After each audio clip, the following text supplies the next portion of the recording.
요즘 뷰 나온 때문에 아주 힘듭니다. 근데 이거 깡통이네? 이게 새로 추가가 되었습니다. 임차인들이 보증보험을 가입하는 데에는 문제가 없습니다. 단 대출 받는 데에는 90%가 들어간다. 월세 투자하는 것도 한 개의 추가 효력이라고 봅니다. 안녕하세요, 사달입니다. 오늘은 오피스텔 깡통 전세 보증보험 어떻게 바뀌었는지 그거를 설명드리겠습니다. 영상 시작하기 전에 구독, 좋아요 먼저 눌러주시면 감사하겠습니다. 제가 이제 블로그를 시작을 했거든요. 블로그에 간단한 내용을 대충 써놨는데 깡통 전세는 전세대출 안 해준다. 자, 내용 한번 읽어보겠습니다. 깡통 전세 막는다. 부채비율 90% 넘으면 축소. 속칭 빌라왕, 악성 임대인. 요즘 빌라왕 때문에 아주 힘듭니다. 전세 보증금과 대출 하친 금액이 전체 집값의 90%를 넘는 주택에 대한 보증기간의 대출 보증 한도가 낮아진다. 그러니까 임차인을 보호하고 보증기간의 재무 건전성을 높이겠다라는 내용입니다. 그러니까 어떤 말이냐면요. 안심 대출 보증 신청, 그러니까 대출의 보증 한도를 축소하겠다는 거예요. 전세금 반환 보증이랑요, 대출 보증이랑은 구분해서 생각하셔야 됩니다. 하나씩 쪼개서 읽어볼게요. 주택의 부채 비율이 90%를 초과하는 경우, 원래는 80%까지 대출을 해줬는데, 그 대출 보증을 해줬는데, 그거를 60%로 줄이겠다. 그러니까 예를 들면, 전세 보증금이 3억 원이에요. 예전에는 2억 4천까지 대출이 나왔어요. 근데, 이거 깡통이네?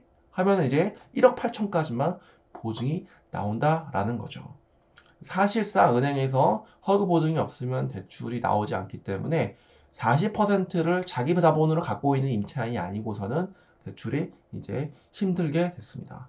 제가 허그 홈페이지를 띄워놨는데요.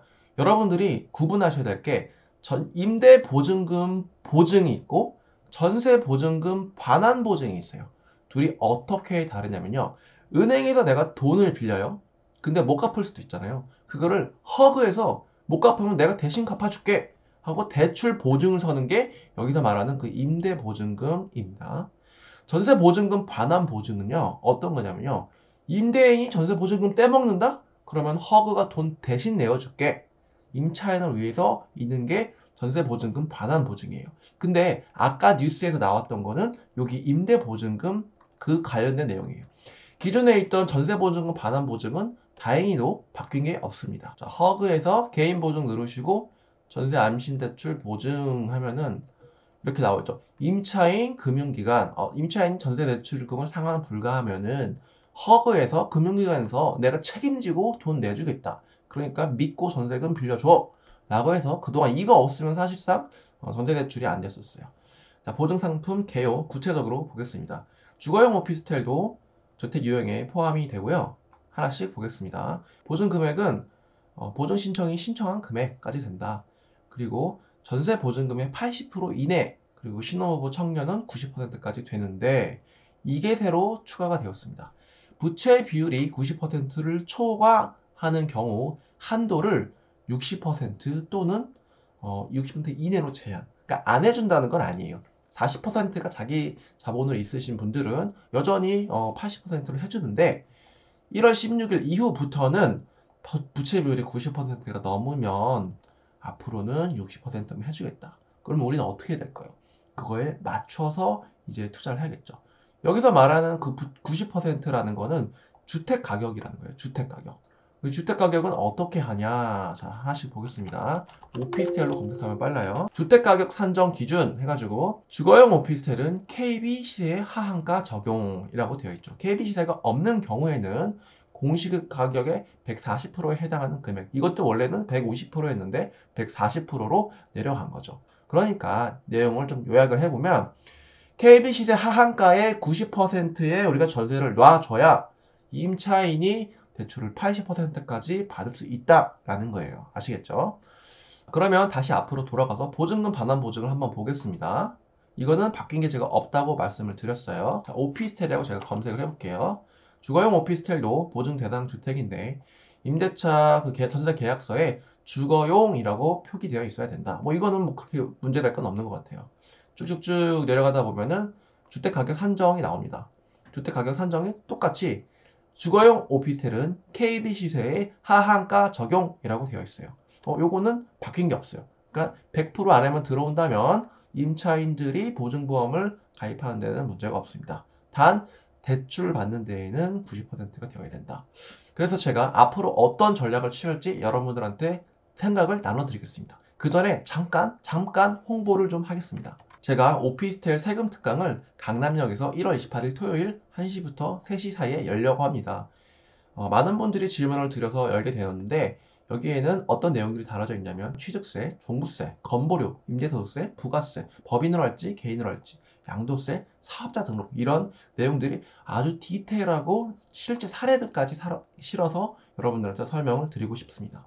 그리고 영앤리치 북클럽을 제가 모집을 하고 있어요. 젊은 부자가 되고 싶은 분들 독서 모임을 하고 있는데요. 이것도 1월 28일 토요일부터 오전 10시, 12시에 진행하는데 만 44세 이하 10명 이하로 오피스 얘기만 하는 건 아니에요. 아파트, 부동산, 경제 관련된 얘기를 여러분들과 나누고 싶어서 혹시 해당되시는 분들은 신청해 주시면 되겠고요. 다시 돌아와서 앞으로 제가 어떤 생각을 하고 있는지 좀 살펴보겠습니다. 제일 간편한 거는 KB 하한가의 90%에 맞춰서 우리가 내놓는 거예요. 그게 아니면은 반전세를 내놓는 거죠. 보증금 3억에 월세 10만원 이런 식으로. 근데 이 3억이 넘는 오피스텔 같은 경우는 이미 KB시대 때문에 전세가 안 나가는 건 아니었고요. 고금리 때문에 전세가 안 나갔기 때문에 3억대 내는 고가의 오피스텔들은 KB 하한가의 90%에다 이렇게 반전세로 놓으면은 아무 문제가 없을 것 같다는 생각이 듭니다. 그게 아니라면 저가의 오피스텔이라면 HF 보증서를 쓰게 하면 됩니다. 앞에서 설명드렸던 거는 허그의 보증서를 쓰게 하는 거라서 조금 영향이 있었는데 HF 보증서는 바뀐 게 없어요. 다만 좀 대출 한도가 좀 적다라는 그런 아쉬움이 있는데 어찌됐건 뭐 대출이 안 되는 건 아니니까 HF 보증서를 쓰게 되면은 또 문제가 될 게 없습니다. 그게 아니라면 이제는 대출 받아서 월세 투자하는 것도 한 개의 투자 흐름이라고 봅니다. 지금요 월세에 대한 수요가 굉장히 많고요. 오히려 전세 공급이 좀 과공급이 된 상황이에요. 그래서 애초에 이런 1억 5천대 오피스텔이 아니라면 고가의 오피스텔이라면 3억대 오피스텔 2억의 전세 대출 받아서 5천에 얼마 이런 식으로 반전세 또는 좀 보증금이 높은 월세로 취하는 것도 하나의 투자 전략이 되겠습니다. 그리고 또 하나 제 생각은 KB시세 의견 등록을 적극적으로 해서 KB시세를 여러분들이 적극적으로 효율적으로 올려야 됩니다. 내 의견을 올려서 내 자산을 스스로 지켜내셔야 됩니다. 제가 예전 영상에서 올린 거 보면은 이렇게 저렇게 해서 시세를 올려라 라고 설명을 드렸어요. 제가 실제로 했더니 2억 9천이었던 KB 시세가 현재는 3억 1,500으로 올라갔습니다. 그만큼 내가 전세 대출 보증금을 더 많이 받을 수 있는 그런 계기가 되는 거겠죠. 자, 오늘 영상은 허그에서 어떻게 대출 보증이 바뀌었는지 설명을 드렸습니다. 요약을 하자면 KB 시세의 90% 안에 들어와야지만 우리가 대출 보증을 서주겠다 라는 걸로 1월 16일부터 바뀌었습니다. 그거는 빌라왕 때문에 바뀌었다고 제가 설명을 드렸죠. 오늘 내용은 여기까지고 1월 28일 날 있는 세금 특강 많이들 신청해 주시고 그 앞서서 내일 세금 온라인 무료 특강이 있습니다.